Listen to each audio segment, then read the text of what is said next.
வணக்கம்ங்க. ஏதாவது சொல்லுங்க. என்ன செஞ்சிட்ருக்கீங்க? சைடில் என்னமோ கொதிக்குது. இது தக்காளி சட்னி, அதுக்கப்புறம் சாம்பார் இருக்குது காலையில் வச்சுது. சாப்பிடணும். ரொம்ப டயர்டாக இருக்குது. அதை சீக்கிரம் செஞ்சு முடிச்சுட்டு தூங்கலாம். ஆவி பறக்க கொதிச்சிட்ருக்கு.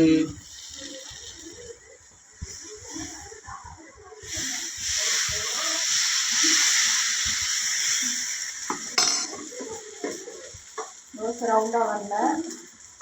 நீங்கள் ஊற்றுறது ஒரு தனி ஸ்டைல், தனி கலையாக இருக்கேப்பா. சீக்கிரம் வச்சு முடிச்சா போதும்.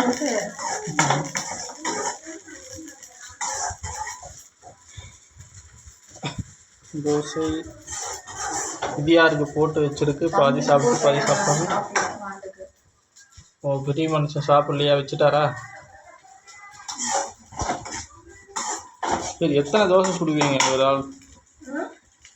எத்தனை ஒரு ஆள்? உங்கள் வீட்டில் ஒரு ஆளுக்கு எத்தனை தோசை வேணும்? மாவெல்லாம் உங்களுக்கு தான். சாப்பாடு நான் சாப்பிட்ருவேன். இந்த மாவெல்லாம் உங்களுக்கு தான்.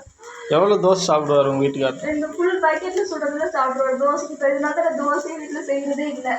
ஒன்லி சாப்பாடு. அந்த தோசைலாம் என்னால் நின்று ரொம்ப நேரம் சுடவே முடியாதுப்பா. அதனால் தோசைக்கு நான் போகிறத தெரியும். ரொம்ப நாள் ஆச்சே. இன்னும் ஒரு 4 சாப்பிடுவாரா பாவா? ஃபுல் மாவே எத்தனை தோசை வருது கணக்கு வச்சுக்கிறது இல்லை. கணக்கு வைக்க மாட்டேன். ஆனால் ஃபுல் மாவும் சாப்பிடுவார். தோசைனா மட்டும், சாப்பாடு சாப்பிடவே மாட்டார். ரொம்ப நாள் ஆச்சுன்னா நீங்கள் செஞ்சு தரீங்கன்னா செய்யவே மாட்டேன். எதுக்கு கரண்டியை எடுங்க, கரண்டி சூடாக இற போகுது. தோசை செய்கிற நேரத்துக்கு ஏதோ ஒரு சாப்பாடு வச்சா கூட டக்குனு வேலை முடிஞ்சிடும். எவ்வளோ நேரம் விட்டு செய்கிறப்பா. அதனால இந்த தோசையை வந்து பல்காக ஊற்றுறேன். தெரியுதா? கல் தோசை மாதிரி லேசாக சுட்டா நிறையா சுடுற மாதிரி இருக்கும். 2 கண்ணு சேர்த்து ஊற்றினோம்னா அந்த கல் தோசை மாதிரி ஆயிடுதா, சீக்கிரமே மாவு முடிஞ்சிடும். அதனால நம்ம ஊற்றிட்டு. இது நல்ல ட்ரிக்ஸாக இருக்கு. அநியாயமாக போய் சொல்லக்கூடாது. இவ்வளவு மாவையுமா சாப்பிட போகிறாரு பாருங்க மக்களே. இப்படி பொய் சொல்கிறாங்க பாரு. இவ்வளோ மாவையும் சாப்பிடுவாரா? மனுஷன் ஏதோ 1 2 மீறி போனால் ஒரு 3 சாப்பிடுவான்.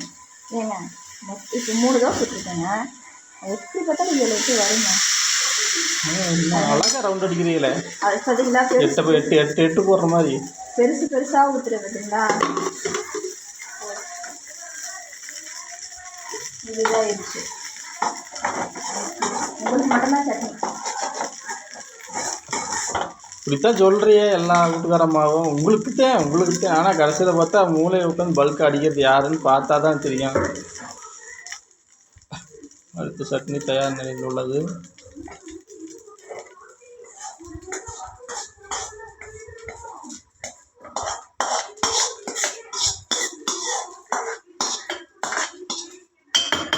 விட்டா அந்த மிக்ஸுக்குள்ளேயே விழுந்துருவே போல. தள்ளுங்க வந்துட்டு.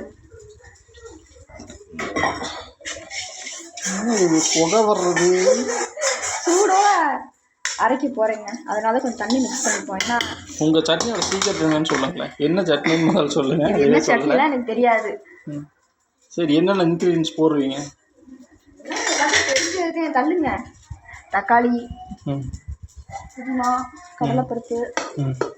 ஓ, இன்ஸ்டண்ட்டாக. ஆமாம். இது என்ன கைக்கு வருதோ அதை போட்டு பண்ணிடுறேன். அத்தடி. சரி, கட் பண்ணுறா. பால் காய்ச்சி